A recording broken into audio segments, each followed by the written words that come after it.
wanted to ask you, Mr. Lando, is President Trump a Russian asset? Absolutely not, Senator. He's the President of the United States, duly elected by the American people.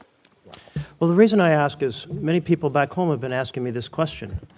And they say, if he was an asset, we would see exactly what he's doing now. For example, he proceeded to forward or express from the Oval Office propaganda that has been Russian propaganda, that Ukraine started the war, that Zelensky is a dictator. Second of all, he gave away key things on the negotiating table before the negotiations even started, ensuring U.S. would absolutely oppose any possibility of NATO membership for Ukraine. Third, he's cut off the arms shipments to Ukraine, completely undermining their ability against a massive neighbor next door with short supply lines and huge resources. Fourth, he's undermined the partnership with Europe, which has been essential to security over the last 80 years, a major goal of Putin's. And then he's done everything to discredit and dismean Zelensky on the international stage with the just shameful press conference in which he teamed up with the vice president to attack Zelensky. I can't imagine that if he was a Russian asset, he could do anything more favorable than these 5 points. What else could a Russian asset actually possibly do that Trump hasn't yet done? Senator, the President has made it absolutely clear that his top priority is to try to bring peace and end an absolutely savage war. I know you're familiar with the savagery. This is turning into World War I style trench warfare now in eastern Ukraine. The President is an exceptionally gifted deal maker. He is probably the only individual in the entire universe that could actually stop this. The President understands, as part of his deal Well, making, let's turn to another of the you folks have to here. have carrots and Thank you sticks. very much, since you're now off the topic I was raising. Mr. Whitaker,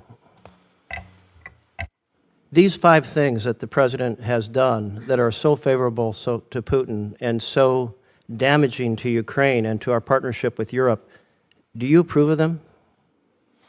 Well, Senator, thanks for that question. I'm just going to have to politely disagree with you on those 5 things and the way you've framed them.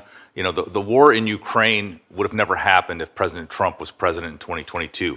The war in Ukraine happened because of Joe Biden's weakness after his I don't think withdrawal that from was the question I Afghanistan. asked, but maybe you could some other time go on television and express those points of view. But do you mind just answering the question I asked? Do you agree with the 5 things that President Trump has done, starting with him expressing Russian propaganda from the Oval Office? Well, you know, again, as I mentioned to your colleague, I am not here to assign labels. We're in the middle of a very important peace negotiation. Okay, I agree thank with Ambassador. you. I do hope that we have an administration that works to get the very best deal for Ukraine, but what a Russian asset would do would be to work to get the very best deal for Russia, and that appears to be exactly what Donald Trump is trying to accomplish.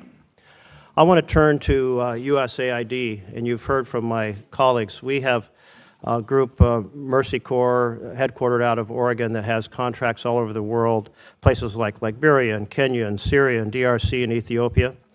One of the things that I was really struck by was one of their contracts. These are mostly clean water, health care, nutrition contracts, helping people in desperate situations in partnership with the host nations, which is all about both helping people but also building that relationship with those nations.